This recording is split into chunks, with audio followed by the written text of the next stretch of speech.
नमस्कार, आपण पाहताय कोकणचं नंबर 1 महा चॅनल कोकण साधले बातमीपत्रात आपलं स्वागत। सुरुवात करूया हेडलाईन्सनं।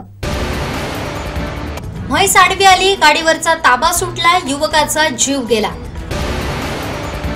गणेश भक्तांसाठी मोदी एक्सप्रेस आणि हायवेच्या दूरवस्ते विरोधात ठाकरे शिवसेनेचा रास्ता रोको। आता पाहूया सविस्तर बातम्या। ठेकेदारांच्या कमिशनमुळे रस्ते टिकत नाहीत अशा शब्दात विधानसभा प्रमुख सतीश सावंतांनी सुनावलाय। मला वाटतं गेल्या वर्षी चव्हाण साहेब असतील, त्याच्यापूर्वी चंद्रकांत पाटील असतील, आता या ठिकाणी शिवेंद्र राजे यांनी या मुंबई गोवा मार्गाची त्यांनी पाहणी केली आणि पाहणी करतेवेळी एकच सांगतात की तातडीने खड्डे बुजवा। पेपरला फोटो येतात, सोशल मीडियावरती बातमी येतात, मुंबईच्या चाकरमान्यांना त्या ठिकाणी बरं वाटतं की आता खड्डे बुजवणार, पण ज्यावेळी मुंबईचे चाकरमानी येतात त्यावेळी त्यांना ते यातना सहन करावं लागतात। या असलेल्या रस्त्यावरती जे काही अपघात होतात, काही कुटुंब या ठिकाणी निराधार होत आहेत, याला कारणीभूत या ठिकाणी महायुतीचं सरकार आहे। आज मला वाटतं वेगवेगळ्या समृद्धी मार्ग असेल, शक्तीपीठ असेल, वेगवेगळ्या महामार्गांची या ठिकाणी ते घोषणा करतात, पण मुंबई गोवा मार्ग त्यांचा पूर्ण होत नाहीये।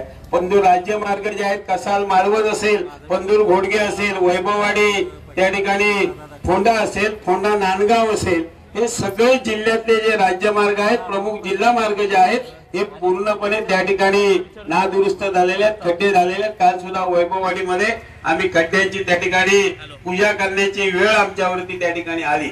मला वाटतं 10 वर्षापूर्वी ज्यावेळी रस्त्याचं भूमिपूजन झालं त्यावेळी गडकरी साहेबांनी सांगितलं 100 वर्ष ह्या महामार्ग तुमचा खराब होणार नाही, एवढ्या क्वालिटीचा रस्ता आम्ही बनवणार। आम्ही गडकरी साहेबांनी करतोय 100 वर्ष लावले, पण 100 दिवस सुद्धा तुमचे रस्ते या ठेकेदारांमुळे टिकत नाहीयेत। ठेकेदारांमुळे की ठेकेदारांच्या कमिशनमुळे रस्ते टिकत नाही, याचा विचार करा। आज या ठिकाणी प्रतिकात्मक या ठिकाणी रस्ता रोको आंदोलन या सरकारला, केंद्र सरकारला जाग आणण्यासाठी सन्माननीय वैभवजी नाईक यांच्या नेतृत्वाखाली आम्ही आज ते रस्ता रोको आंदोलन करतोय। निश्चित या सरकारला या ठिकाणी जाग येईल आणि कोकणवासियांची जी अपेक्षा आहे काही कालावधीमध्ये हा मुंबई गोवा मार्ग पूर्ण होणे अशी इथल्या सर्व देवतांना साकडं घालून मी आजचे आंदोलन आपण शांततेच्या मार्गाने आपण या सरकारला जाग आणण्याचं काम करूया। हुमरमाळा इथं ठाकरे शिवसेनेच्या वतीनं रास्ता रोको आंदोलन करण्यात आलं। यावेळी माजी आमदार परशुराम उपरकर यांनी महायुती सरकारवर हल्लाबोल केलाय, तसंच सिंधुदुर्ग दौऱ्यावर असलेल्या मंत्री बावनकुळेंना टोलाही लगावलाय। पाहूया। समृद्धी महामार्ग जलदगती होत असेल तर कोकणाचा राष्ट्रीय महामार्ग हा का जलदगतीने होत नाही याच्याकडे उत्तर नाही। जे न्यायालयात हायकोर्टात 21 मार्च पर्यंत हा रस्ता पूर्ण होणार असं ऍफिडेव्हिट देतात, ते पण रस्ता पूर्ण करू शकले नाही। आपला रस्ता पूर्ण झाला पण काय परिस्थिती आहे, प्रत्येक वर्षी रस्त्यावरती आंदोलन करावं लागत आहे। ठेकेदार कामाची दुप्पटी लावतो आहे, मात्र आपलं जे 400 कोटीचं जिल्हा मार्ग असून दे, या मिल्लाची कामं आली की पालकमंत्र्यांनी टक्केवारी घेतली। जर टक्केवारी दिल्यानंतर रस्त्याची काय दुरवस्था होणार ही आपल्या सर्वांना माहिती आहे। म्हणूनच सर्व रस्ते यावर्षी होऊन खड्डेमय झालेले आहेत, आपल्याला गणपती खड्ड्यातून आणावे लागणार। ही या पालकमंत्र्याचं कर्तृत्व आणि पालकमंत्र्याचं कार्य, कारण या पालकमंत्र्यांनी येऊन फक्त घोषणा केली खड्डे बुजवून जा, किती खड्डे बुजवले सर्व जनतेला माहिती आहे। आज या सरकारला कोकणाशी देणं घेणं नाही, पण कोकणातल्या जमिनी खरेदी करायला त्या सरकारचे मंत्री जिल्ह्यात येत आहेत। आजही आलेले मंत्री 2 दिवस खासगी दौऱ्यात जमिनी पाहणी केल्या, आज त्यांचं खरेदीगत आहे। म्हणजे सरकारला महसूल मंत्री आमचे कमलादार गावकर विषय आहे, वनसंपदा विषय आहे, या आकारबोर्ड विषय आहे, अशा अनेक विषय प्रलंबित ठेवणार, इकडचे मासे मटण खाणार आणि परत आपल्या घरी जाणार नागपूरला। म्हणजे ही परिस्थिती जर आपण जनतेने लक्ष दिलं पाहिजे, शिवसैनिकांनी हे गावागावात लोकांपर्यंत पोहोचवलं पाहिजे हे मंत्री येतात, स्वार्थासाठी येतात आणि स्वार्थ साधतात आणि कोकणाला परत आहे तसं ठेवतात. आज बघा, सर्वच ठिकाणचे या असलेल्या रस्त्यावर अनेक वर्ष आंदोलन करतोय, अनेक वर्ष कामं, पण आज किती लोकांचे जीव गेलेत, किती लोकांची हानी झाली हे आज सांगू शकत नाही. त्यामुळे खऱ्या अर्थाने शिवसेना उद्धव बाळासाहेब ठाकरे यांची जनतेशी नाळ जोडलेली आहे.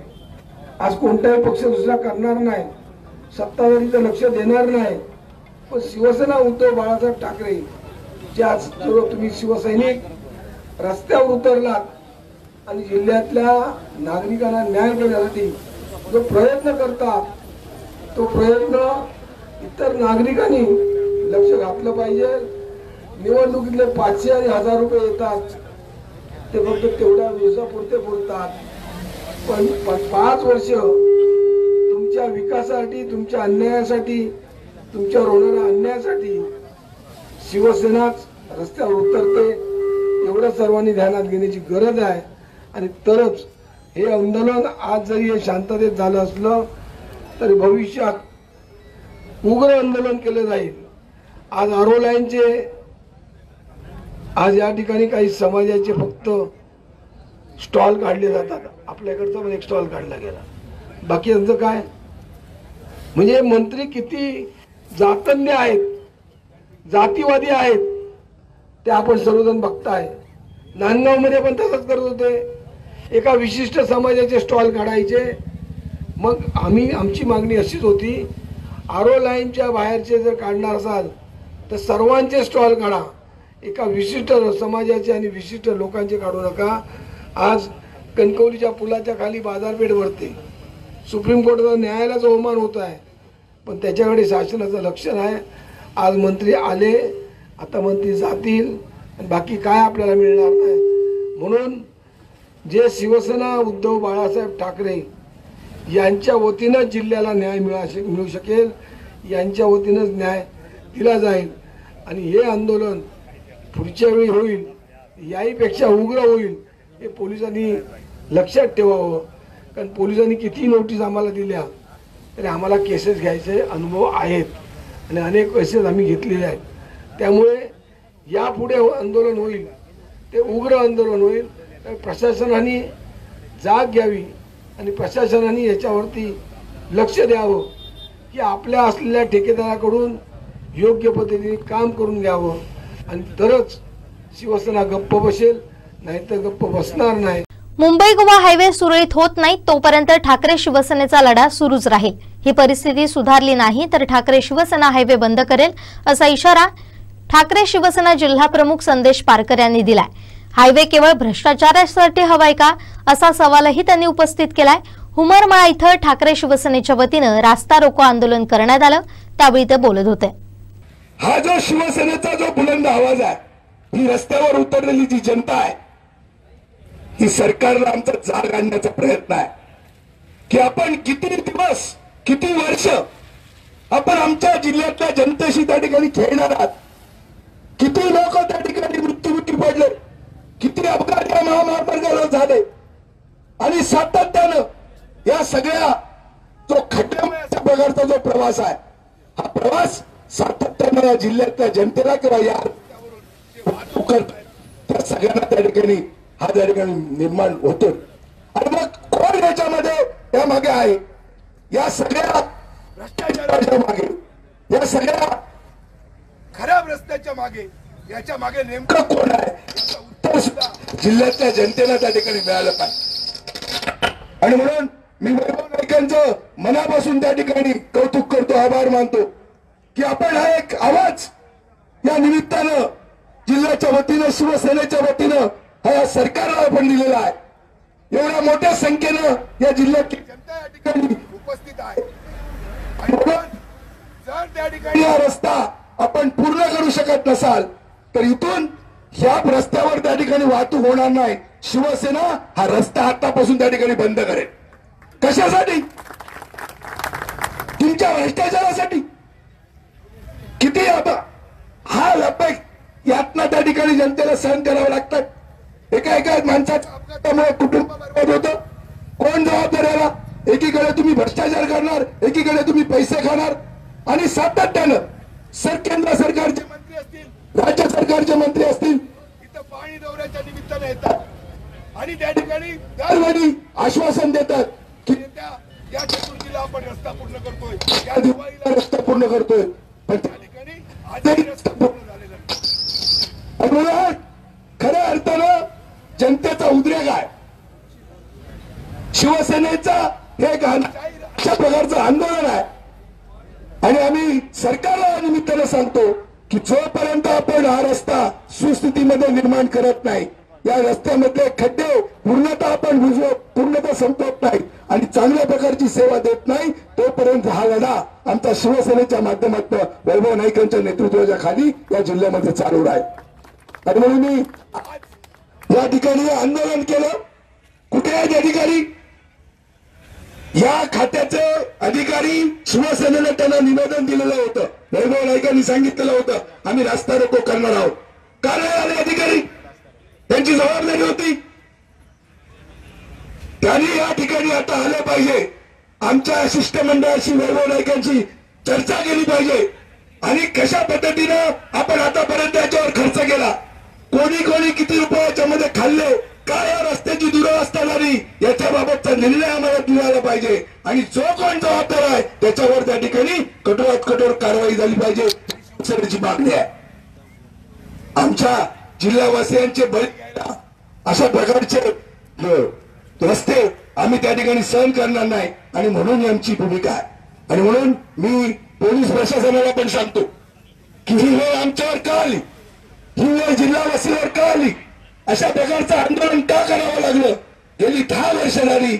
अशा पद्धतीनं हे अधिकारी, हे सरकार या ठिकाणी काम करत आहे आणि म्हणून जनतेचा संताप आहे. आणि म्हणून जोपर्यंत रस्ता सुरळीत होत नाही तोपर्यंत हे शिवसेनेचं आंदोलन अशाच पद्धतीनं त्या ठिकाणी वैभव नाईकांच्या नेतृत्वाखाली सुरू राहील. माझ्या सगळ्या शिवसैनिकांना मनापासून धन्यवाद देतो की अशाच पद्धतीनं या जिल्ह्यामध्ये जो कारभार चालला आहे सत्तेच्या माध्यमातून, याच्या विरुद्ध आपण आवाज बुलंद केला पाहिजे, सातत्यानं जागरूक राहिलं पाहिजे आणि अशाच पद्धतीने रस्त्यावर उतरून हा लढा त्या ठिकाणी सातत्यानं आपण उभा केला पाहिजे. आणि म्हणून मी सगळ्या शिवसैनिकांना मनापासून धन्यवाद देतो आणि या ठिकाणी थांबतो. जय हिंद, जय महाराष्ट्र. हायवेच्या दुरवस्थेवरून ठाकरे शिवसेना आक्रमक झाली आहे. माजी आमदार वैभव नाईक यांच्या नेतृत्वाखाली हुमरमाळा इथं रास्ता रोको आंदोलन करण्यात आलं. यावेळी वैभव नाईकांनी सत्ताधाऱ्यांना खडेबोल सुनावले. पाहूया. या सर्वांची संबंधित आहे. खरं तर या महामार्गावर आतापर्यंत जवळजवळ 4000 कोकणवासियांचे बळी गेलेले आहेत या फक्त 10 वर्षामध्ये. आज आपण एकीकडे उद्योग वाढले पाहिजेत म्हणून सांगतोय, परंतु मुंबई आणि गोव्याला जोडणाऱ्या किंवा मुंबई आणि कोकणला जोडणाऱ्या या महामार्गाच्या रखडलेल्या कामामुळे आज प्रत्येक माल वाहतुकीला मोठ्या प्रमाणात दुप्पटीने दर द्यावे लागतात. त्याचा भुर्दंड आपल्या सिंधुदुर्गवासियांना अप्रत्यक्षपणे होतो याची जाणीव सुद्धा आपण ठेवली पाहिजे. आज आपण बघितलं असाल की आम्ही आश्वासन दिल्यानंतर इथले पालकमंत्र्यांनी सांगितलं की महामार्ग 15 ऑगस्टच्या पूर्वी पूर्ण करू. आम्ही हुमरमाळ्याचं मी आणि सतीश सावंतांनी गेल्या 15 दिवसापूर्वीच आम्ही आश्वासन हे दिलं होतं, मागणी दिली की आम्ही इथे आंदोलन करू. 4 दिवसापूर्वी मला पत्रकारांचा फोन आला की त्या ठिकाणी हुमरमाळ्यामध्ये काम सुरू केलं आणि काल पत्रकारांचा फोन आला की काम आता हुमरमाळ्यामध्ये पूर्ण झालंय, तुम्ही त्या ठिकाणी आंदोलन करणार काय. आणि मला खात्री होती की ते ज्या ठिकाणी रस्ता केला हा समोरचा रस्ता कालपर्यंत चांगला होता आणि आज हा या ठिकाणी खराब झाला. म्हणजे तुम्ही किती थूकपट्टी लावण्याचा प्रयत्न केला तरी आज रस्त्यावरची तुमची तोंड, तुमचा चेहरा आणि तुमचे विचार या खड्ड्याच्या निमित्ताने आज रस्त्यावर या ठिकाणी दिसत आहेत. आज कालच मला बांधकाम विभागाचे अधिकारी भेटलेत आणि त्यांनी सांगितलं की हा महामार्ग 98% पूर्ण झालेला आहे, फक्त सिव्हिल कामं बाकी आहेत. आणि मग मी त्यांना विचारलं 98% काम रस्ता पूर्ण आहे तर सिव्हिल कामं किती बाकी आहेत. तर रत्नागिरी आणि रायगडचे उड्डाण पूल 4 बाकी आहेत. त्या ठिकाणी असलेली ब्रिज अजूनही बाकी आहेत. म्हणजे ती येणारे वर्षभर सुद्धा होऊ शकत नाही आहे. आणि त्याच्यापेक्षा जास्त सांगितलं की रायगड जिल्ह्यातील एक पट्टा म्हणजे जो रत्नागिरी जिल्ह्याच्या बाजूचा आहे हा टप्पा 2019 मध्ये ठेकेदार, 2014 मध्ये ठेकेदार होता, 2018 मध्ये दुसरा ठेकेदार आला, 2021 मध्ये तिसरा ठेकेदार आला आणि आज त्या ठेकेदारावर पुन्हा 2024 मध्ये चौथा ठेकेदार नेमलेला आहे 2024 मध्ये. म्हणजे हा रस्ता येणाऱ्या 2-4 महिन्यामध्ये पूर्ण होणार नाही. खरं तर या अधिकाऱ्यांनी सत्ताधाऱ्यांच्या लोकप्रतिनिधी सुद्धा तोंडघाशी पडलेले का त्यांना त्यातलं माहिती नाही. आणि म्हणूनच आज खरं तर अजित पवारांनी मुंबईमध्ये बैठक घेतली आहे राज्याचे उपमुख्यमंत्री म्हणून मुंबई गोवा मार्गावर. आज इथले पालकमंत्री असून देत, रत्नागिरीचे पालकमंत्री असून देत, राज्यभर वेगळ्या विषयावर बोलत असतात, परंतु ह्यांना अजित पवारांनी या मिटिंगला सुद्धा बोलवलं नाही. त्यानिमित्ताने त्यांची लायकी आज या ठिकाणी दिसून आले. कारण हे जर 11 वर्ष पूर्ण ह्यांच्याकडनं होऊ शकले नाही तर ह्यांना कशाला बोलवावं असेल असं अजित पवार म्हणाले असतील आणि ह्यांना बोलवलं नाही. आणि त्यामुळे ह्या पालकमंत्री, दोन्ही पालकमंत्री, तिन्ही पालकमंत्री असून देत, खरं तर कालच्या निवडणुकीमध्ये, लोकसभा विधानसभा निवडणुकीमध्ये या महायुती सरकारला मोठ्या प्रमाणात मतदान लोकांनी केलं. परंतु इथले जे खासदार आहेत, गेले 2.5 वर्ष केंद्रीय मंत्री होती, ते खरं तर आम्ही एखाद्या मंत्र्याला निवेदन दिलं की सांगायचं की निवेदन देऊन कामं होत नाहीत, ह्यांना कोण विचारत नाहीत, ह्यांना कोण भेटत नाहीत, ह्यांना कोण बैठका देत नाहीत. आणि मी गेले वर्षभर बघतोय की नितीन गडकरींबरोबर एकही बैठक हे घेऊ शकले नाहीत.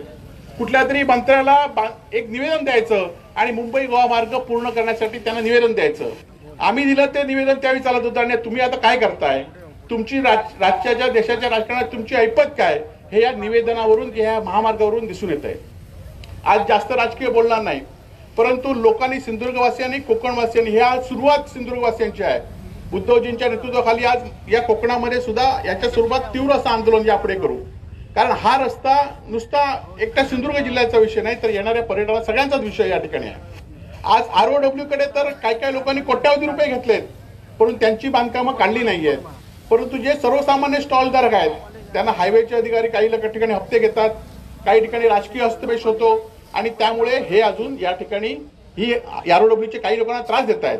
परंतु इथल्या बांधकामाच्या अधिकाऱ्यांना सांगून ठेवतो, यापुढे खबरदार, जर तुम्ही अशा व्यावसायिकांना, छोट्या व्यावसायिकांना त्रास देत असाल तर ही सगळी शिवसेना पुन्हा त्या व्यावसायिकांच्या पाठीशी रस्त्यावर उभी राहिल्याशिवाय राहणार नाही. गोव्यातून बेकायदा दारूची वाहतूक करणाऱ्या सुसाट क्रेटा कारनं बांदा पोलिसांच्या इन्सुली तपासणी नाका चुकवण्यासाठी डंपरला ओव्हरटेक करण्याचा प्रयत्न करताना उभ्या असलेल्या ओमनी कारला धडक दिल्यानं अपघात झाला.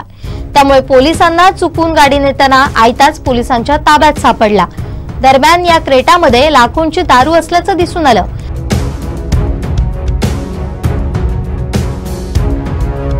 बांदा पोलिसांनी ही गाडी पोलीस ठाण्यात आणत दारू जप्त केली. दरम्यान या गाडीत 2,05,728 रुपयांच्या गोवा बनावटीच्या दारूचे विविध कंपनीचे बॉक्स आढळून आलेत. ते पोलिसांनी जप्त केलेत. क्रेटा चालक हास्किलवाडा येथील ओंकार अनिल गावकर याला पोलिसांनी ताब्यात घेतलंय. मुंबई गोवा महामार्गावरून पांढऱ्या रंगाची क्रेटा कार सुसाट जात असताना बांदा पोलिसांच्या चेकपोस्ट नजीक उभ्या असलेल्या ओमनी व्हॅनला जोरदार धडकली. त्यामुळे या ठिकाणी असलेल्या स्थानिकांनी अपघातस्थळी धाव घेतली. सुदैवानं ओमनी कारमध्ये कोणीही नव्हतं, तर क्रेटा कारचे एअर बॅग्स उघडल्यानं क्रेटा चालक सुखरूप बचावला. मात्र ओमनी कारचा चक्काचूर झालाय, तर क्रेटा कारच्या दर्शनी भागाचं मोठं नुकसान झालंय. या अपघाताची माहिती मिळताच बांदा पोलीस निरीक्षक गजेंद्र पालवे आणि पोलीस कर्मचाऱ्यांनी घटनास्थळी जात गाडी आणि दारू जप्त केली. या प्रकरणातील क्रेटा चालकाला पोलिसांनी ताब्यात घेतलाय. अधिक तपास बांदा पोलीस करतात. दुपारी पाऊस पडत असताना गोव्याच्या दिशेने मुंबई दिशेला चेकपोस्टच्या अलीकडे गाडी भरधाव वेगाने येत होती. दरम्यान मध्ये ती चेकपोस्टला बघून कदाचित गाडीवाला घाबरून गाडी जास्त स्पीडने पळवायचा प्रयत्न केला असावा, म्हणून अपघात घडला असावा. एकंदर या गाडीमध्ये संशयित आरोपी किती आहेत आणि काय? प्रथमदर्शी आता एक चालक गाडीत आपल्याला भेटलेला आहे. अधिक तपासानंतर योग्य कारवाई केली जाईल. विजेच्या ग्राहकांना वारंवार येणाऱ्या समस्यांबाबत वेंगुर्ला विद्युत वितरण कार्यालयावर वीज ग्राहक संघटनेच्या वतीनं आक्रोश मोर्चा काढण्यात आला. चुकीची भरमसाठ बिलं, बंद मीटर असतानाही तिप्पट वीज आकारणी, डिपॉझिट मागणी, स्मार्ट मीटर ग्राहकांच्या माथी जबरदस्तीनं बसवणं, वारंवार वीज खंडित अशा विविध समस्यांबाबत हा धडक मोर्चा काढत अधिकाऱ्यांना धारेवर धरण्यात आलं. दरम्यान वाढीव वीज बिलाबाबत आलेल्या 43 तक्रारींचे यावेळी निवारण करण्यात आलं.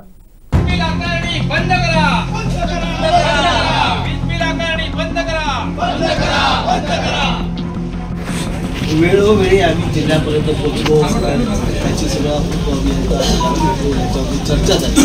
पुन्हा तेच मुद्दे आहेत.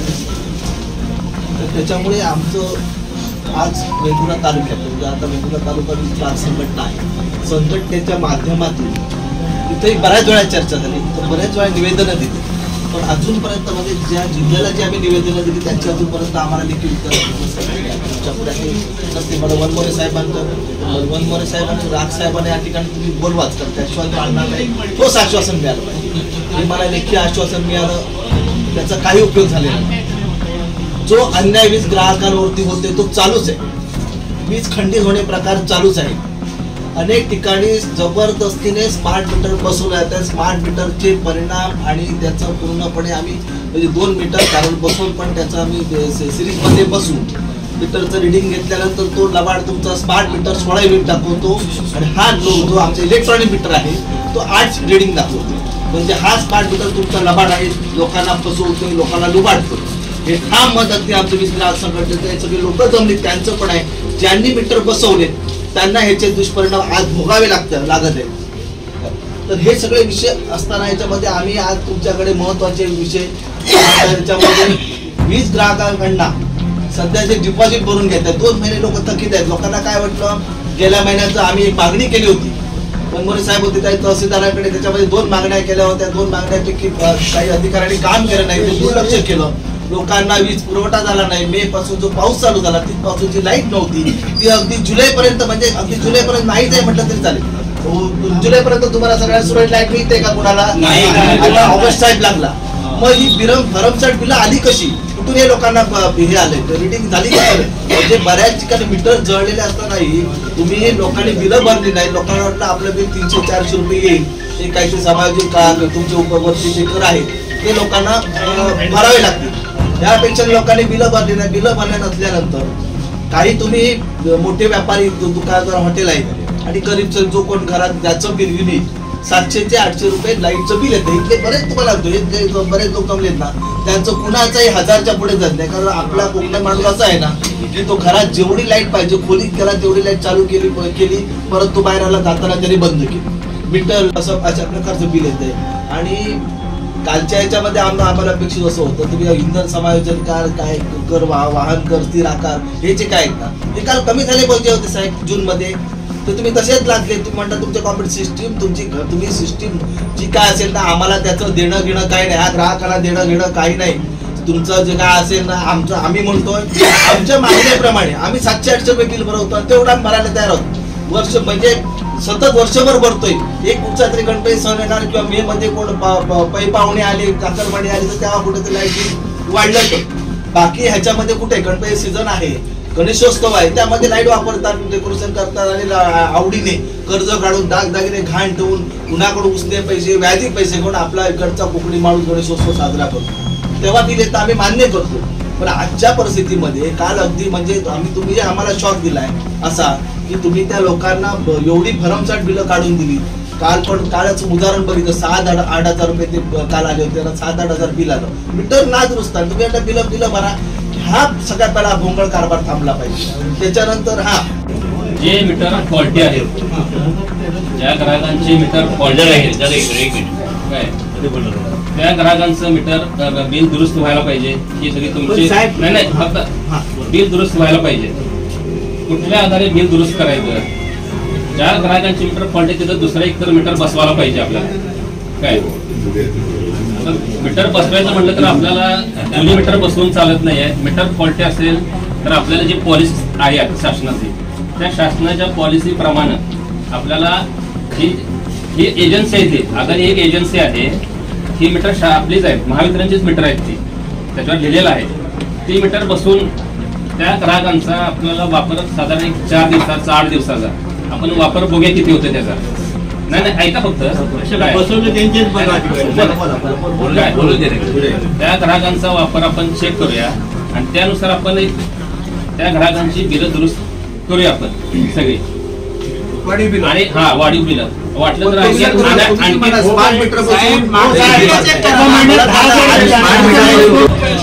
तुम्ही काय समजता स्वतःला? हे तुमचं प्रशासन जे नेमलंय ते फक्त गरिबांना नाचवण्यासाठी आणि त्यांना फिरवण्यासाठी हे एवढं का तिडकीने बोलावं लागतंय? तुम्हाला 10 वेळा सांगून सुधरत नाही तुम्ही. आता इथं बसून काय होणार, काय नाही होणार? तुम्ही आता उत्तर काय देणार? सीएमडी ची मीटिंग आहे तुमची, तुम्ही आता कारण काय सांगणार? सीएमडी ने काल मीटिंग बोलवली आहे. आज तिथे अधीक्षक अभियंता, दोन्ही कार्यकारी अभियंता मुंबईला जाऊन बसले. ते प्रकाश घडलाय. दुपारी त्यांची HSBCच्या बँकेवर विश्वास पाठक बरोबर त्यांच्याबरोबर मीटिंग आहे. तर आमचा काय दोष आहे? हा जो मोर्चा आहे, गेल्या आम्ही वीज ग्राहक संघटना सिंधुदुर्ग जिल्हा, वेंगुर्ला तालुका संपूर्णपणे वीज ग्राहकांच्या समस्यांबाबत आणि जे काही वारंवार वीज जाणे ह्यासाठी हा सतत आमचा मोर्चा चालू आहे, निवेदनं चालू आहेत. परंतु शासन स्तरावरती असू दे किंवा वीज वितरण कंपनीकडून ज्या पद्धतीने आम्ही ग्राहकांमार्फत ज्या आम्ही मागण्या सतत सातत्याने आम्ही सरकारकडे करत आहोत, वीज वितरण कंपनीकडे करत आहोत, परंतु त्याचं निराकरण व्यवस्थित होत नाही ही आमची तक्रार होती. गेले मेच्या जवळजवळ 22 तारखेपासून जो का अवकाळी पाऊस पडला, त्या पावसामुळे जी काय हानी झाली आणि त्याच्यामुळे वारंवार वीज खंडित होऊन लोकांना जवळजवळ ह्या याच्यामध्ये 1.5-2 महिन्यामध्ये पूर्णतः मला वाटतं एक दिवसातून 5-7 तास अशी लाईट सुद्धा चालू राहिली नाही. जवळजवळ 8-10 दिवस तर लाईट पूर्णपणे बंद होती. काही गावं बरीचशी त्या वेंगुर्ला तालुक्यामध्ये डिव्हिजन मधली जी बरीचशी गावं आहेत ती काळोखात 5-5, 6-6 दिवस काळोखात होती. तरीही लोकांनी ही एवढी हे वीज खंडित असून हे लोकांनी सहन केलं. तरी आता आमची एवढीच मागणी होती की हे सगळं झाल्यानंतर वीज खंडित होण्याचे प्रकार अजूनही चालू आहेत. अशाही परिस्थितीमध्ये लोकांना जी काय आवाजवी जी बिलं आली दुप्पट तिप्पट, त्याच्यामध्ये जे काही डिपॉझिट त्यांनी ऍड केलं आणि त्या डिपॉझिटची मागणी सातत्याने होते. ते कॉम्प्युटर फिडिंग वगैरे असल्यामुळे सांगतात आणि कॉम्प्युटर ऍक्सेप्ट करत नाही.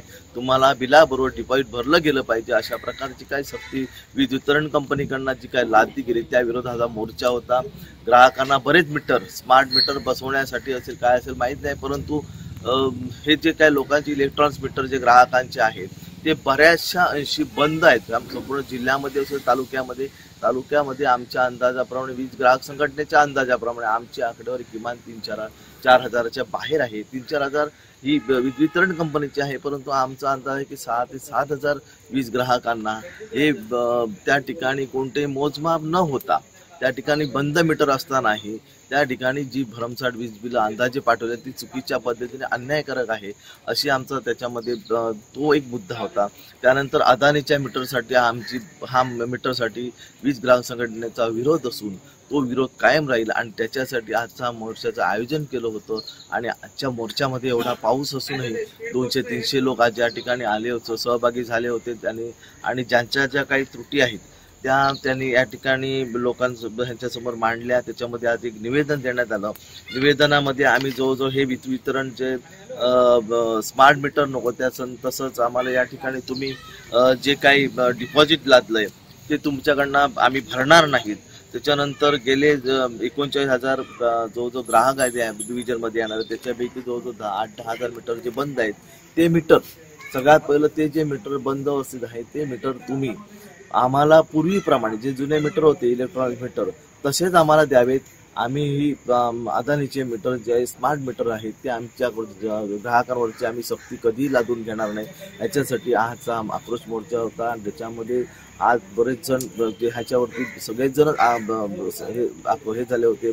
सगळ्यांचा संयम तुटला होता आणि सगळ्यांनी मागणी लावून धरली. त्याच्यामध्ये बऱ्याच जवळ सातारडापासून अगदी वांगणी असू दे ते कांबळी रसू ह्या भागात सगळ्या ग्राहक बरेचसे दाखल झाले होते. त्यांनी ही मागणी आजची जी लावून धरली त्याच्यामध्ये त्यांनी सगळ्यांनी सांगितले की यापुढे आम्हाला कोणत्याही परिस्थितीमध्ये अदानीचे मीटर नको आहेत.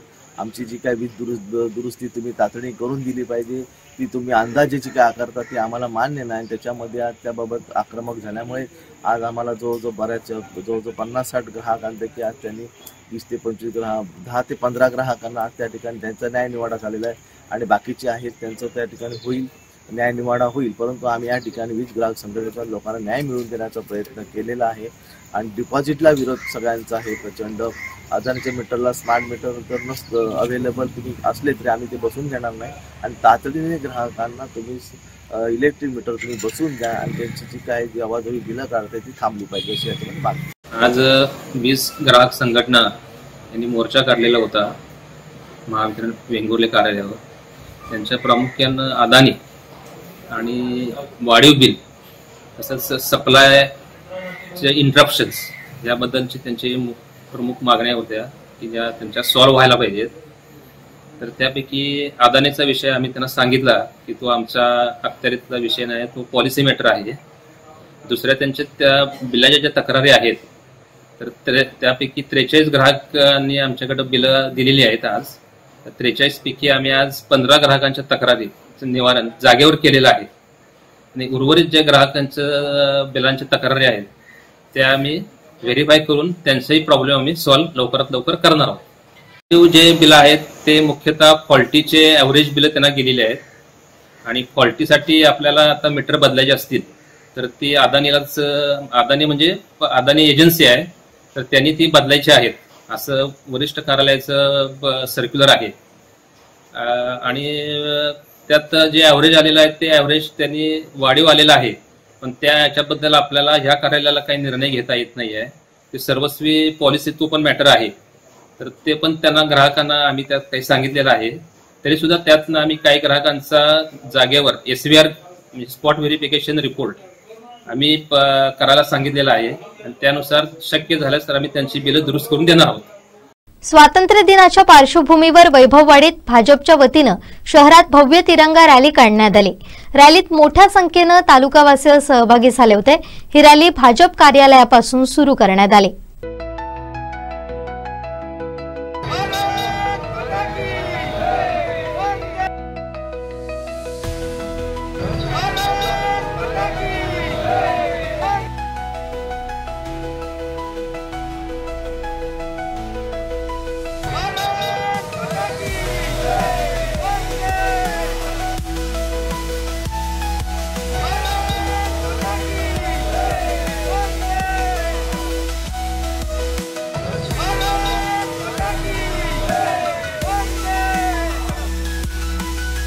कणकवलीकरांच्या खाद्यप्रेमी मनाला एक नवी चव आणि अनुभव देण्यासाठी Nikhil's cafe love at first bite आता सज्ज झालाय. कणकवलीतील SS प्लाझा DP रोड इथं नव्यानं सुरू झालेल्या या कॅफेचं उद्घाटन मंगळवारी 12 ऑगस्टला शंकरदास परिवाराच्या हस्ते उत्साहात पार पडलं. या खास प्रसंगी कॅफेचे मालक मंथन शंकरदास आणि त्यांचं कुटुंबीय आणि मित्र परिवार उपस्थित होते.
सलग 12 वर्ष कोकणातील गणेश भक्तांना चतुर्थीनिमित्त मोफत रेल्वे प्रवास घडवणाऱ्या मंत्री नितेश राणेंनी यावर्षी डबल धमाका केलाय.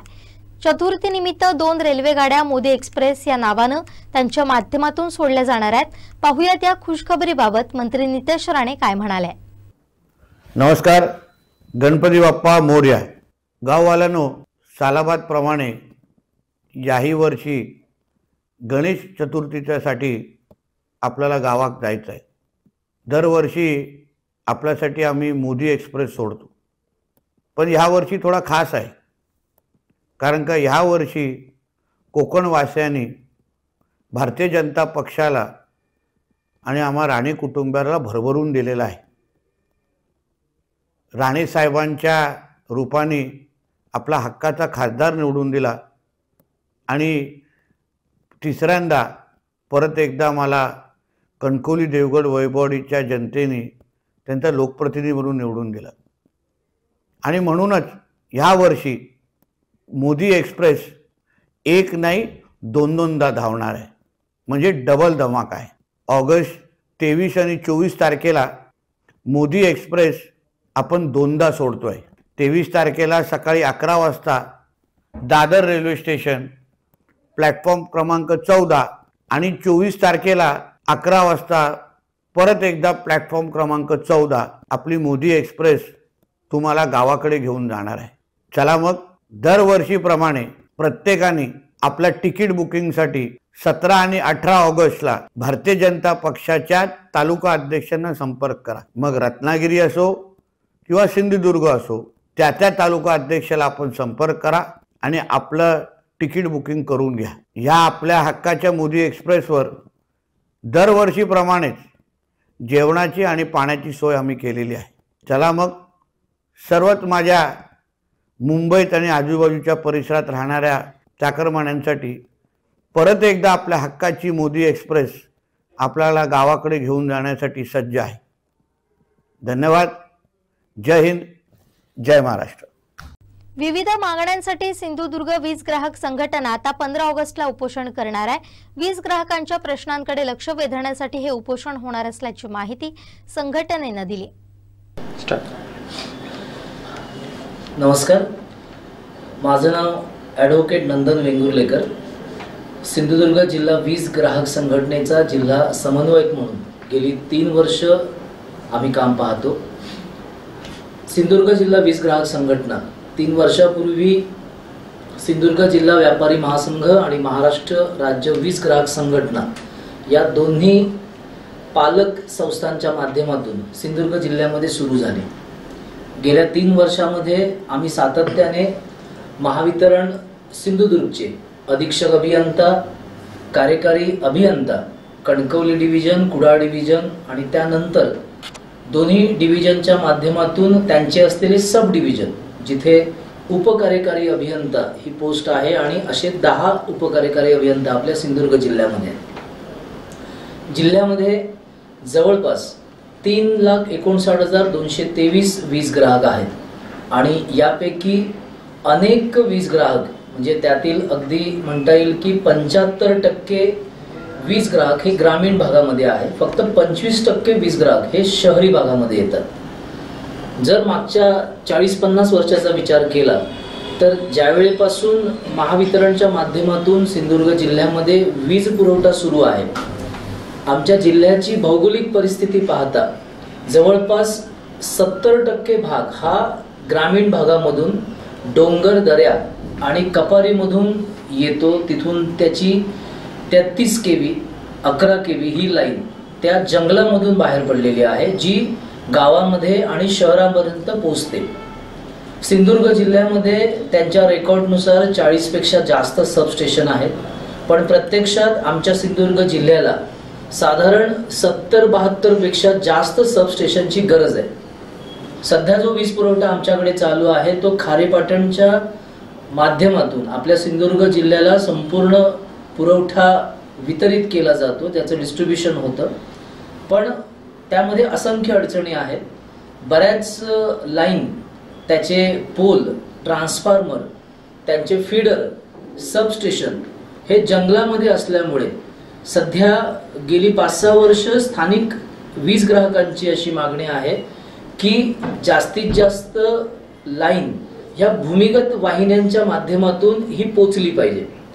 त्या दृष्टीनं विचार केला तर RDSS स्कीम मधून त्यांनी 30-35% भाग कव्हर करण्याचा प्रयत्न केलाय, पण प्रत्यक्षात ती स्कीम पूर्ण होईपर्यंत साधारण 6 ते 7 वर्षाचा कालावधी लागण्याची शक्यता आहे. आज आमची जी अडचण आहे की प्रत्यक्षात जो काही वीज पुरवठा सिंधुदुर्ग जिल्ह्यातल्या विविध कॅटेगरीच्या वीज ग्राहकांना होतो त्यामध्ये नियमाप्रमाणे त्यांनी 220 व्होल्टेज देणं बंधनकारक आहे, ज्याचे ते पैसे आमच्याकडून घेतात.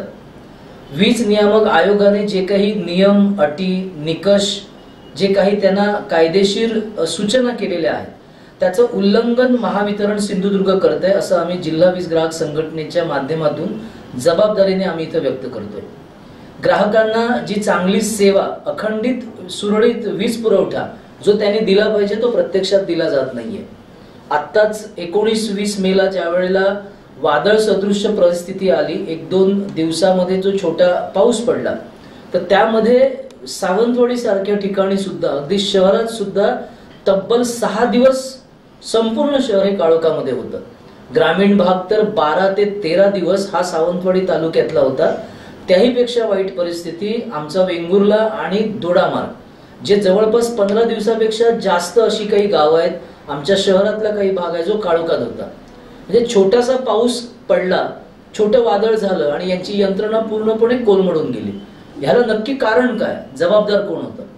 तर 1 एप्रिल नंतर आणि नोव्हेंबर 24 मध्ये जी 2 सर्क्युलर महावितरणच्या माध्यमातून जी जाहीर केली गेली की 33 वेगवेगळी कामं जी देखभाल दुरुस्तीची करणं त्यांना बंधनकारक होतं, पण आपल्याकडचे जे अधिकारी आहेत ते अकार्यक्षम, काम चुकार आणि बेजबाबदार आहेत, ज्यामध्ये वरिष्ठापासून अगदी कनिष्ठापर्यंत त्या सगळ्यांचाच या ठिकाणी उल्लेख करावा लागेल। स्थानिक जे जुने वायरमन आहेत, जे परमनंट आहेत, जे स्थानिक लोक आहेत, ते मात्र प्रामाणिकपणे नक्कीच काम करताना दिसतात। बाहेरून आलेला अधिकारी आमच्या स्थानिक वीज ग्राहकांची कोणतीही काळजी घेत नाहीये। आमच्या 2-4 मागण्या आहेत की ज्यासाठी गेले 3 वर्ष आम्ही सन्माननीय मुख्यमंत्री, वीज मंत्री, त्याशिवाय पालकमंत्री, विद्यमान तिन्ही आमदार, खासदार यांच्याकडे सातत्याने आम्ही पाठपुरावा करतोय। आमचे प्रश्न घेऊन आम्ही त्यांच्याकडे मांडतोय, पण अजूनही म्हणावा तसा प्रतिसाद जिल्हा प्रशासन असेल किंवा राजकीय लोकप्रतिनिधींकडून आम्हाला मिळालेला नाहीये। आजही आमची तीच अपेक्षा आहे की 28 जुलैला आम्ही जिल्हाधिकाऱ्यांना एक पत्र दिलंय की आम्ही 15 ऑगस्टला उपोषण करणार आहोत 3,59,223 वीज ग्राहकांच्या वतीने। तर अद्यापपर्यंत त्यांनी साधं स्वारस्य दाखवलेलं नाहीये जिल्हा प्रशासन किंवा महावितरणने की आपण उपोषण करू नका, आपल्याशी चर्चा करूया, एक मीटिंग आयोजित करूया। तीही मीटिंग अद्यापपर्यंत झालेली नाहीये। 2-3 मुद्दे फक्त या ठिकाणी एक तुमच्या समोर ठेवतो आणि माझं जे मनोगत आहे ते मी नक्कीच या ठिकाणी थांबवेन। आम्हाला अपेक्षा आहे की आता गणेश चतुर्थीच्या काळामध्ये अखंडित वीज पुरवठा आम्हाला मिळाला पाहिजे। त्यासाठी तुमचा अतिरिक्त कर्मचारी हे तुम्ही वाढवले पाहिजेत। तुमची बिलिंग एजन्सी असेल, मेंटेनन्सची तुमचे कॉन्ट्रॅक्टर जी लॉबी आहे आणि तुमचे कर्मचारी, उपकार्यकारी अभियंता, कनिष्ठ अभियंता, शाखा अभियंता, या सगळ्या लोकांनी 24 तास अलर्ट असणं गरजेचं आहे। जी कंट्रोल रूम कुडाळमध्ये तयार केली आहे ती कधी चालू असते, कधी बंद असते हे त्या महावितरणला विचारलं तरी तेही नक्की सांगू शकणार नाही।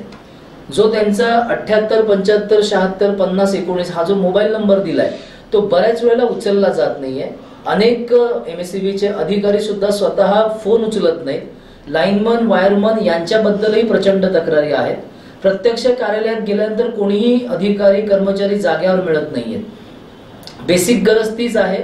गणेश चतुर्थीच्या कालावधीत जी मूर्तिकार संघटना आहे किंवा प्रत्येक गावामध्ये, शहरामध्ये जे गणपती बनवणारे मूर्तिकार आहेत, आज त्यांचा प्रचंड खोळंबा होतोय कामाचा, ज्यामुळे ते चांगल्या पद्धतीनं गणपतीसाठी लागणारी जी माती आहे ते गरम करू शकत नाहीये। त्याचा जो गणपती बनवण्यासाठी त्यांना पुरेशी लाईट, चांगल्या व्होल्टेजची जी उपलब्ध झाली पाहिजे ती सुद्धा त्यांना मिळत नाहीये। ह्या सगळ्या गोष्टीचा विरोध म्हणून आम्ही येणाऱ्या 15 ऑगस्टला सकाळी 8 वाजता जिल्हाधिकारी कार्यालय ओरोस येथे आम्ही 1 दिवसाचं लाक्षणिक उपोषण आम्ही करतोय। यासाठी आमचा सिंधुदुर्ग जिल्हा व्यापारी महासंघ, सिंधुदुर्ग जिल्ह्याची सरपंच संघटना, तालुका सरपंच संघटना, MIDC असोसिएशनला आम्ही सुद्धा विनंती केलेली आहे आणि जिल्ह्यातील समस्त व्यापारी या सगळ्यांना आम्ही पुन्हा एकदा आवाहन करतोय की येणाऱ्या 15 ऑगस्टला आपण स्वतः जातीनिशी आमच्या उपोषणस्थळी भेट द्यावी, आमच्या सोबत तिथं आंदोलनासाठी आपली उपस्थिती लावावी। आणि शेवटचा मुद्दा की सध्या 3.5 लाख ग्राहकांपैकी जवळपास 55,000 पेक्षा जास्त लोकांना स्मार्ट मीटर लोकांच्या परवानगीशिवाय त्यांनी लावलेले आहेत आणि फार गंभीर बाब आहे। अदानी पॉवरकडे ते कॉन्ट्रॅक्ट दिलेलं आहे। आमचं असं म्हणणं आहे की महावितरणने जे जुने मीटर जे आमचे सुस्थितीतले आहेत किंवा जर ते फॉल्टी असतील तर त्यांच्या प्रयोगशाळेमध्ये ते न्यावेत, त्यांनी ते दुरुस्त करावेत। कुठल्याही वीज ग्राहकाच्या संमतीशिवाय स्मार्ट मीटर लावू नये. त्यांच्या शासकीय यंत्रणेच्या जे वेगवेगळी कार्यालय आहेत त्या ठिकाणी बिंदास लावावेत, कारण ते पैसे शासकीय यंत्रणेच्या तिजोरीतून भरले जातात. पण सर्वसामान्य नागरिक जुना मीटर असताना ज्याचं 300 रुपये बिल येतं तो 3000 किंवा 2500 रुपये बिल भरू शकणार नाही आणि हा त्याच्यावर अन्याय असेल. उपलब्ध नाही वीज मीटर, ज्या वेळेला तो बंद असतो, फॉल्टी असतो, त्याचं रीडिंग उपलब्ध नाही असा उल्लेख करून ज्या वेळेला एखाद्याच्या माथी ते ॲव्हरेज बिल मारली जातात ते फार कष्टदायक आहे. ते आर्थिक नुकसानीला ते त्याला अडचणीत आणणार आहे. आणि यासाठी सुद्धा आमच्या संघटनेच्या माध्यमातून 2-3 ग्राहकांनी ग्राहक मंचाकडे सुद्धा यापूर्वी तक्रार केलेली आहे आणि ते सगळे निर्णय आमच्या त्या 20 ग्राहकाच्या वतीने लागलेले आहेत. त्यामध्ये सालईवाड्यामधले सुद्धा एक सावंत म्हणून आमचे सहकारी आहेत की ज्यांनी महावितरणला नमवलं आणि त्यांना ती नुकसान भरपाई महावितरणला द्यावी लागली. पुन्हा एकदा फक्त आवाहन करतो की येणाऱ्या 15 ऑगस्टला जास्तीत जास्त 20 ग्राहकांनी सिंधुदुर्ग जिल्ह्यातल्या संपूर्ण 431 ग्रामपंचायत मधील जे पीडित 20 ग्राहक आहेत आणि जे पीडित सरपंच आहेत त्या सर्वांनी आमच्या आंदोलनाच्या ठिकाणी उपस्थित राहावे आणि सिंधुदुर्ग जिल्हा वीज ग्राहक संघटना, महाराष्ट्र राज्य वीज ग्राहक संघटना, चेंबर ऑफ कॉमर्स कोल्हापूर आणि विविध महाराष्ट्रातल्या संस्थांच्या माध्यमातून 19 ऑगस्ट रोजी कोल्हापूर देवल क्लब येथे एक राज्यस्तरीय वीज परिषद आम्ही आयोजित केलेली आहे आणि त्याही परिषदेला सिंधुदुर्ग जिल्ह्यातीलच नव्हे तर महाराष्ट्र राज्यातील 2.5 कोटी वीज ग्राहकांपैकी अनेक लोकांनी त्या वीज परिषदेला उपस्थित राहावं आणि महाराष्ट्र शासनाच्या अधिपत्याखाली चालू असलेली ही जी महावितरण कंपनी आहे त्यांना धडा शिकवण्याची आणि आमच्यावर होणारा अन्याय आहे त्याला विरोध करण्यासाठी एकजुटीचं प्रदर्शन करावं आणि आमचा हा उपोषणाचा उपक्रम यशस्वी करावा. धन्यवाद. कबुलातदार प्रश्नी आमदार दीपक केसरकर यांनी महत्त्वाची अपडेट दिली आहे. गेळीची मोजणी पूर्ण झाली आहे, मात्र आंबोली चौकुळ ही गावं क्षेत्रफळाच्या दृष्टीनं मोठी असल्यानं त्यांची मोजणी होण्यास वेळ लागतोय. मात्र याबाबत महसूल मंत्री चंद्रशेखर बावनकुळे यांचं लक्ष वेधल्याची माहिती त्यांनी दिली. वनमंत्री आदरणीय गणेश नाईक साहेब यांची भेट घेतली आणि त्याच्याबरोबर सचिव म्हैसकर साहेब यांची सुद्धा भेट घेतली आणि आंबोली चौकुळ गेळे यांच्या संदर्भात जो निर्णय प्रांताधिकारी आणि जिल्हाधिकारी सिंधुदुर्ग यांनी दिलेला आहे त्याच्या अंमलबजावणीच्या संदर्भात चर्चा केली आणि हा प्रस्ताव आता महसूलकडून वन विभागाकडे गेलेला आहे आणि वन विभागाची मान्यता प्राप्त झाल्यानंतर या संदर्भात आवश्यक ती कारवाई केली जाईल. आंबोली चौकुळ गेळे या 3 गावांच्या जमिनीचे वाटप होत असताना गेळेची मोजणी पूर्ण झालेली आहे, परंतु आंबोली आणि चौकुळ यांची दोन्ही गावांची जे क्षेत्रफळ आहे हे खूप जास्त असल्यामुळे ही मोजणी मागे पडलेली होती. मी आदरणीय महसूल मंत्री चंद्रशेखर बावनकुळे साहेबांची भेट घेऊन त्यांना विशेष बाब म्हणून या दोन्ही गावांचा सर्वे हा ड्रोन आणि रोव्हरद्वारे करून देण्याची विनंती केलेली आहे आणि माझी खात्री आहे की पावसाळा संपल्यानंतर लगेच ही मोजणी सुरू होईल आणि लवकरात लवकर या जमिनीचं वाटपसुद्धा होईल. या संदर्भात आदरणीय वनमंत्र्यांशी चर्चा करत असताना सुप्रीम कोर्टने मुख्य सचिवांच्या अध्यक्षतेखाली वनजमिनीचं ज्यावेळेला आपण वाटप करतो किंवा वनजमिनीचे नोंद कमी करतो त्यावेळेला त्याच्या संदर्भात एक कमिटीची निर्मिती केलेली आहे. तर त्या कमिटीची सुद्धा मान्यता ही आम्ही घेऊ जेणेकरून पुढच्या काळामध्ये कुठलीही अडचण ही आंबोली चौकुळ गेळेमधल्या ज्या वनजमिनी म्हणून चुकीची नोंद झालेली आहे त्या संदर्भात निर्माण होणार नाही. शिरोड्यातील ताज ग्रुपचा प्रकल्प होतोय त्यासाठी अतिरिक्त निधी पर्यटन विभागाकडे प्रलंबित आहे. याबाबत पर्यटन मंत्री शंभूराज देसाई यांची भेट घेतल्याची माहिती आमदार दीपक केसरकर यांनी दिली.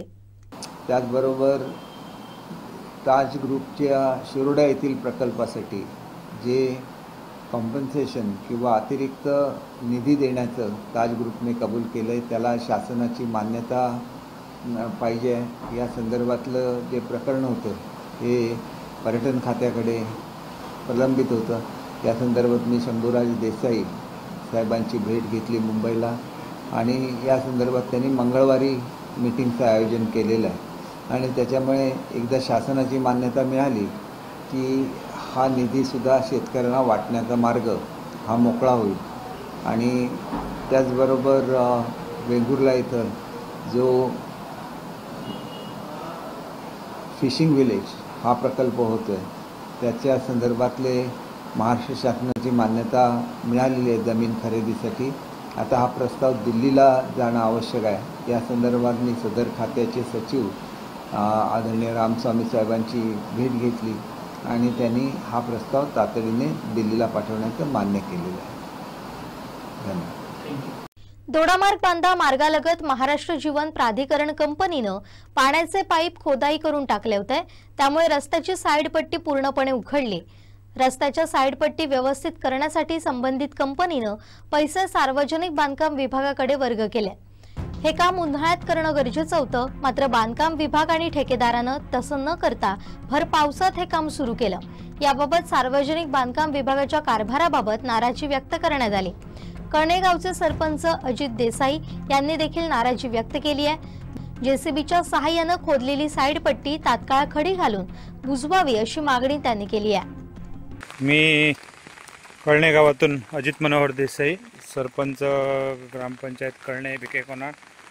सार्वजनिक बांधकाम विभागाने वाहनधारकांच्या सोयीसाठी ऐन त्या पावसाळ्यामध्ये ह्या रस्त्याच्या वाढीव कामाचं म्हणजे साईडपट्टी मजबूत करण्याचं काम चालू केलेलं आहे. आजपासून आजच्या तारखेला दुपारनंतर हे काम चालू झालेलं आहे. साधारण 1.5 किलोमीटरच्या क्षेत्रामध्ये ही साईडपट्टी मजबूत करण्याचं काम सार्वजनिक बांधकामकडनं आज चालू केलं आहे. खरं तर हे बऱ्याच अगोदरपासून म्हणजे मागील काही महिन्यांपूर्वी ही मागणी आम्ही ग्रामपंचायतीमार्फत आणि सर्वांनीच केली होती की ह्या रस्त्याला साईडपट्टी मजबूत होणं महत्त्वाचं आहे. कारण ह्या रस्त्याच्या खालोखाल जिथं आता हे काम करण्यात आलेलं आहे पाण्याची पाईपलाईन घालण्यात आलेली होती. त्यामुळे त्याला जो मजबूतीकरण यायचं होतं ते नव्हतं. पण जी वेळ सार्वजनिक बांधकाम विभागाने आता निवडलेली आहे ती कितपत योग्य आहे हाच एक मोठा प्रश्नचिन्ह उपस्थित झालेला आहे. सदरील काम आम्ही कुठल्याही प्रकारची आम्हाला ह्या संदर्भात कल्पना दिली गेलेली नाही. संबंधित ठेकेदाराला पण ह्याबाबत फोन केला असता त्या फोन त्याने उचलला नाही. त्याने कुठल्याही प्रकारचा आमच्याशी संपर्क पण केलेला नाही आहे. PWD विभागाला आम्ही घंटे साहेबांशी बोलणं झालं आहे. चव्हाण साहेबांशी पण ह्या संदर्भात आम्ही बोललेलो आहोत. ह्या 2 दिवसात उद्या जर ह्या रस्त्यामध्ये कुठल्याही प्रकारचं अशाच परिस्थिती जर ठेवला गेला आणि जर एखादा अपघात घडला तर ह्याला जबाबदार कोण हा आता एक मोठा प्रश्नचिन्ह उपस्थित झालेला आहे. ह्या वळणावर जे काम करण्यात आलेलं आहे त्याला कुठल्याही प्रकारची सुरक्षिततेच्या दृष्टिकोनातून कुठलीही उपाययोजना करण्यात आलेली नाही आहे. आपण बघत असाल ह्या व्हिडिओच्या माध्यमातून. त्यामुळे ह्या रस्त्यामुळे जर एखादा अपघात झाला ह्या कामामुळे तर ह्याला सर्वस्वी जबाबदार सार्वजनिक बांधकाम विभाग राहील. याची नोंद सार्वजनिक विभागाने घ्यावी. माजी आमदार वैभव नाईक यांनी सिंधुदुर्ग दौऱ्यावर असलेल्या मंत्री चंद्रशेखर बावनकुळे यांची भेट घेतली. या भेटीने राजकीय चर्चा सुरू झाल्या. याबाबत पत्रकारांनी विचारलं असता वैभव नाईक नेमकं काय म्हणाले पाहूया.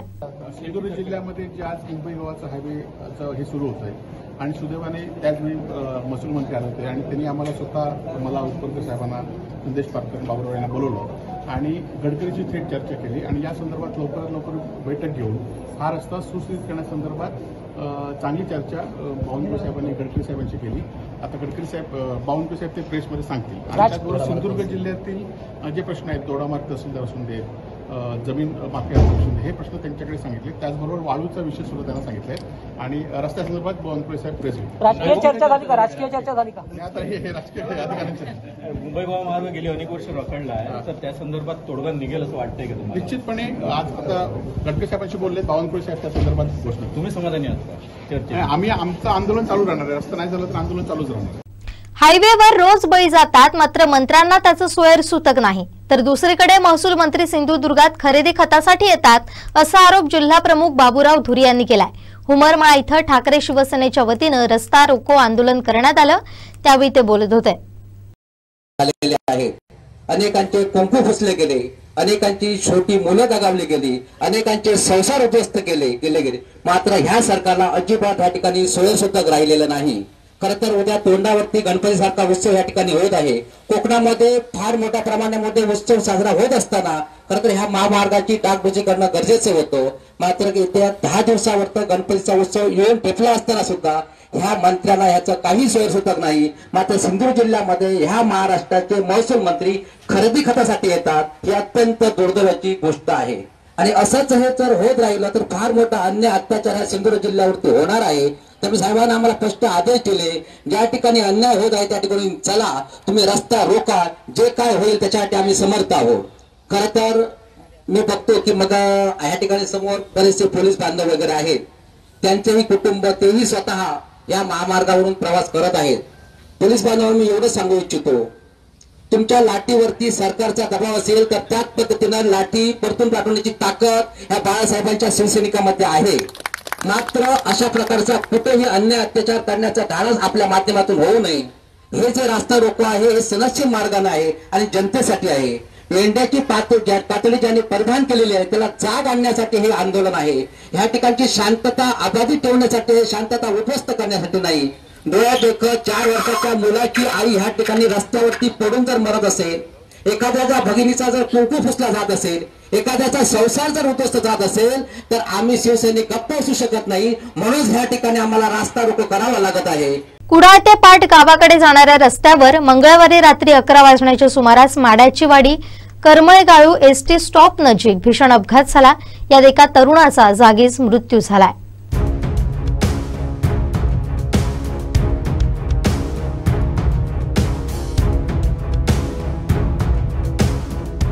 रस्त्यावर अचानक म्हैस आडवी आल्यानं इरिटिका गाडी बाजूला घेत असताना चालकाचा वाहनावरील ताबा सुटून गाडी पलटी झाली, गटारामध्ये जाऊन अपघातग्रस्त झाली. या अपघातामध्ये 18 वर्षीय युवकाचा जागीच मृत्यू झाला. अपघात प्रकरणी निवती पोलीस ठाण्यात चालकावर गुन्हा दाखल करण्यात आला. रात्री परुळे कुशेवाडे येथील चंद्रकांत सुरेंद्र परुळेकर हा गाडी घेऊन पाठच्या दिशेने येत होता. यावेळी गाडीत त्याच्यासोबत रोहन उर्फ अक्षय आत्माराम सावंत हा होता. गाडी करमळगाळू एसटी स्टॉप नजीक आली असता समोर अचानक म्हैस आडवी आल्यानं हा भीषण अपघात घडला. अपघातात गाडीचं मोठ्या प्रमाणात नुकसान झालंय. गाडीतील रोहन उर्फ अक्षय सावंत हा गंभीर जखमी होऊन जागेवरच मयत झाला. दरम्यान या अपघात प्रकरणी स्वतःला किरकोळ दुखापत आणि रोहन याच्या मृत्यूस कारणीभूत असलेल्या निवती पोलीस ठाण्यात चालक चंद्रकांत परुळेकर याच्या विरोधात गुन्हा दाखल केलाय. या प्रकरणी सहाय्यक पोलीस निरीक्षक भीमसेन गायकवाड यांच्या मार्गदर्शनाखाली पोलीस उपनिरीक्षक शेटिये अधिक तपास करतात. रोरो सेवा सुरू केली, कार ऑन रेल्वे सुरू केली, हे सगळं हायवे न करण्यासाठी सुरू केलात का, असा सवाल युवासेना जिल्हा प्रमुख सुशांत नाईक यांनी केलाय. दरवर्षी गणपती आला की सरकारला जाग येते आणि इथल्या मंत्र्यांना जाग येते की हा हायवे झाला पाहिजे आणि त्याची पाहणी दरवर्षी करतात. मागच्या वेळी बांधकाम मंत्री रवींद्र चव्हाण होते आणि यावर्षी शिवेंद्रराजे भोसले आहेत. त्या दोघांनीही ही पाहणी केलेली आहे. पण पाहणी करून काय होणार नाही. प्रत्यक्षात जेव्हा रस्ता होईल त्यावेळीच कोकणाचं समाधान होईल, कोकणवासियांचं समाधान होईल. तर म्हणजे या निमित्ताने 2 गोष्टी सांगायच्या आहेत की जी रोरो सेवा या ठिकाणी चालू केली ती कशासाठी चालू केली गेली. जे कार आणण्यासाठी जी रोरो सेवा चालू केली, बोट मार्गे चालू करण्यात आली, रेल्वे मार्गे चालू करण्यात आली. म्हणजे काय तुम्हाला हायवे आमचा करायचाच नाहीये की काय? फक्त कार घेऊन मुंबईवाल्यांना कार घेऊन बोटने किंवा रेल्वेनेच पाठवायचं की काय, हा प्रश्न उपस्थित होतो. तर म्हणजे हा प्रश्न होतो. त्यामुळे हा हायवे हा झालाच पाहिजे आणि जोपर्यंत होत नाही तोपर्यंत बाळासाहेब ठाकरे यांचे कार्यकर्ते असतील, शिवसैनिक असतील, राहणार नाहीत आणि या महायुती सरकारला जाग आणल्याशिवाय राहणार नाहीत. या ठिकाणी या निमित्ताने मी सांगतो. आणि हे आंदोलन हे शांतता मार्गाने होणार आहे. त्याच पद्धतीने सरकारला जाग आणण्यासाठी ह्या रस्त्याचं तुम्ही काम बघितलं असेल, हे 2 वर्षात हे रस्त्याला खड्डे पडलेले आहेत. म्हणजे सिंधुदुर्गात रस्ता पूर्ण झाला पण सिंधुदुर्गातल्या रस्त्याला सुद्धा खड्डे पडलेले. म्हणजे ह्या कामाच्या निकृष्ट दर्जाबद्दल सुद्धा या ठिकाणी चर्चा झाली पाहिजे. या हायवेमध्ये भूसंपादन करण्यात आलं आणि जमीन मालकांचे सुद्धा पैसे या ठिकाणी द्यायचे आहेत. हा प्रश्न सुद्धा प्रलंबित या ठिकाणी आहे. त्यामुळे ह्या सर्व लोकांचे प्रश्न प्रलंबित जोपर्यंत सुटत नाही तोपर्यंत उद्धव बाळासाहेब ठाकरे ह्या जनतेच्या पाठीमागे आणि ह्या कोकणवासियांच्या पाठीमागे राहील. शेवटी ठळक घडामोडी पुन्हा एकदा. म्हैस आडवी आली, गाडीवरचा ताबा सुटला, युवकाचा जीव गेला. गणेश भक्तांसाठी मोदी एक्सप्रेस आणि हायवेच्या दूरवस्तीविरोधात ठाकरे शिवसेनेचा रास्ता रोको. बातमीपत्रात वेळ झाली इथेच थांबण्याची. पाहत राहा कोकणचं नंबर 1 महा चॅनल कोकण साध लाईव्ह. धन्यवाद.